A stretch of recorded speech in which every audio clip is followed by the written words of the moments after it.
ગુજરાત યુનિવર્સિટીના એનિમેશન ડિપાર્ટમેન્ટમાં બહુચર્ચિત આર્થિક ગોટાળા મામલે યુનિવર્સિટીના સત્તાધીશો દ્વારા અમદાવાદ ક્રાઇમ બ્રાન્ચ ખાતે ફરિયાદ નોંધાવવામાં આવી હતી, જેમાં ફરિયાદના આધારે આરોપી તરીકે પ્રોફેસર ડૉક્ટર કમલજીત લખતરિયાની અમદાવાદ ક્રાઇમ બ્રાન્ચ દ્વારા ધરપકડ કરવામાં આવી છે. ગુજરાત યુનિવર્સિટીના અધ્યાપક અજય દાસે આ ફરિયાદ નોંધાવી હતી. કમલજીત લખતરિયા વર્ષ 2015થી એનિમેશન ડિપાર્ટમેન્ટમાં કોઓર્ડિનેટર તરીકે કાર્યરત હતા. એનિમેશન ડિપાર્ટમેન્ટમાં અલગ અલગ 30 પ્રકારના કોર્સ ચાલે છે, જે કોર્સ ખાનગી કંપનીઓ સાથે MOU પ્રમાણે છે. MOU પ્રમાણે નોલેજ પાર્ટનર એનિમેશન કોર્સ માટે વિદ્યાર્થીઓને ફી પેટે આવતી રકમમાંથી 70% એજન્સીને અને 30% જેટલી રકમ યુનિવર્સિટીના ભાગે જતી હોય છે. જો કે કોઓર્ડિનેટર કમલજીત લખતરિયા હિસાબમાં મોટા ગોટાળા કર્યા હોવાના આરોપો તેમની સામે આવ્યા હતા. જે બાદ ફરિયાદી પ્રમાણે યુનિવર્સિટીના ફાળે આવતી 1,15,00,000 રૂપિયા જેટલી રકમ છે તે કમલજીત લખતરિયાએ પોતાના એકાઉન્ટમાં અને પોતાની પત્નીના એકાઉન્ટમાં જમા કરાવી દીધી હોય તે પ્રકારની વાત સામે આવી હતી. આ સિવાય પણ ₹4,09,00,000 રૂપિયાના હિસાબમાં પણ મોટા ગોટાળા કર્યા હતા. આ ઘટનાના સંદર્ભમાં ગુજરાત યુનિવર્સિટીના સત્તાધીશો દ્વારા કૌભાંડની તપાસ માટે નિવૃત્ત જજને જવાબદારી સોંપવામાં આવી હતી, જેમાં પણ પ્રોફેસર કમલજીત દ્વારા મોટા નાણાકીય ઉચાપત થયા હોવાનો રિપોર્ટ યુનિવર્સિટીને સોંપવામાં આવ્યો હતો. જે રિપોર્ટના આધારે યુનિવર્સિટીના સત્તાધીશો દ્વારા આ મામલે અમદાવાદ ક્રાઇમ બ્રાન્ચમાં કમલજીત લખતરિયા વિરુદ્ધ ફરિયાદ નોંધી હતી. આ મામલે શું કહી રહ્યા છે અમદાવાદ ક્રાઇમ બ્રાન્ચના PI મેહુલ ચૌહાણ, તે સાંભળી લો.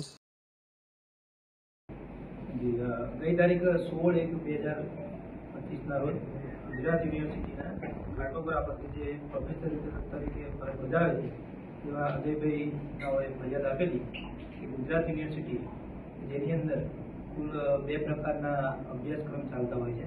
એક ગ્રાન્ટીનેડ અભ્યાસક્રમ અને બીજો છે હાયર પેમેન્ટ અભ્યાસક્રમ. ગ્રાન્ટીનેડ અભ્યાસક્રમ જે હોય એ અભ્યાસક્રમ અંતર્ગત જે સરકારી પૈસા આવતા હોય, સરકારી જે ગ્રાન્ટ આવતી હોય એના આધારે જે વિદ્યાર્થીઓને ભણાવવામાં આવતા હોય એવા કોર્સો થતા હોય છે. તો એ ઉપરાંત જે યુનિવર્સિટીએ નક્કી કર્યા હોય કે અમુક કોર્સીસ જે ગ્રાન્ટીનેડ નથી પણ આપણે એ બાબતે વિદ્યાર્થીઓને ભણાવવા છે, તો એ એવા કોર્સો નક્કી કરી અને યુનિવર્સિટીનું બિલ્ડિંગ, કેમ્પસ એનો ઉપયોગ થાય અને એ ઉપયોગ આધારે વિદ્યાર્થીઓને ભણાવવામાં આવે એવા અલગ અલગ વિશેષ પ્રકારના કોર્સીસ કરાવવામાં આવતા હોય એને હાયર પેમેન્ટ કોર્સીસ કહેવામાં આવે છે. એ હાયર પેમેન્ટ કોર્સીસની જે વાત થઈ એની બાદ એક એનિમેશન કોર્સ કરીને એક કોર્સ માટે MOU કરવામાં આવ્યું ગુજરાત યુનિવર્સિટી અને આવા નોલેજ પાર્ટનર્સ વચ્ચે. અને એ દરમિયાન આ યુનિવર્સિટીમાં ફરજ બજાવતા ડૉક્ટર કમલજીત લખતરિયા કે જેઓ જે તે વખતે ત્યાં આગળ પ્રોફેસર તરીકે ફરજ બજાવતા હતા, તો તેઓને જવાબદારી સોંપવામાં આવી કે આ જે એનિમેશન વિભાગ છે કે જેની અંદર એવિએશન, ડિઝાઇનિંગ, સોફ્ટવેર વગેરે જે કોર્સીસ હોય એ કરવાના. તો એ બાબતેનું વહીવટી કામ, આર્થિક લેવડ દેવડ, ખર્ચા, વિદ્યાર્થીઓની ફી ચૂકવણી, તમામ બાબત જે છે એ બાબતોનું કોઓર્ડિનેશન કરવા માટે હાલના જે આરોપી છે ડૉક્ટર કમલજીત લખતરિયા તેઓને જવાબદારી સોંપવામાં આવી. જે જવાબદારીના ભાગરૂપે તેઓએ ઉપયુક્ત કામગીરી કરવાની હતી.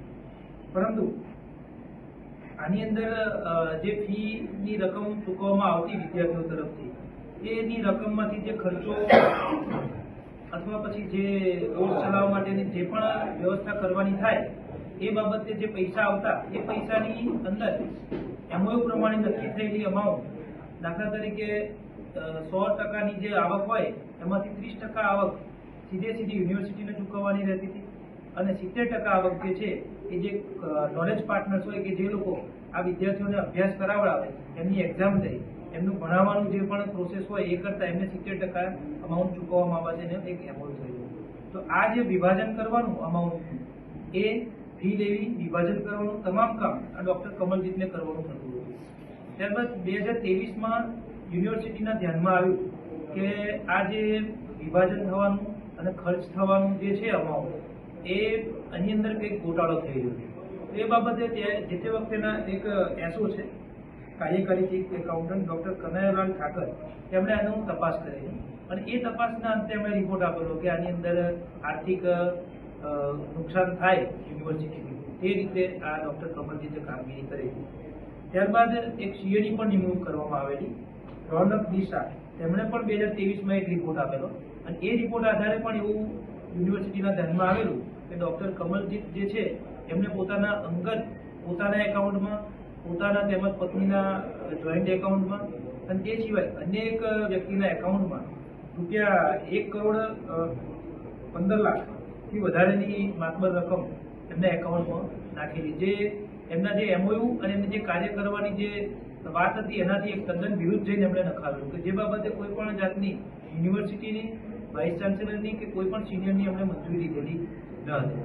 તે ઉપરાંત જે ઓડિટ થયું, ઓડિટના અંતે એવું ખબર પડી કે જે ખર્ચ બતાવવામાં આવેલો છે તો ખર્ચની રકમ પણ બહુ જ મોટી રકમ કે જે રકમ કુલ 4,09,00,000થી પણ વધારે રકમ ખર્ચ પેટે બતાવવામાં આવેલી. હવે આ ખર્ચ થયો તો આ ખર્ચ બાબતેની પણ ડૉક્ટર કમલજીત કોઈ ખુલાસો કરી શક્યો ન હતો.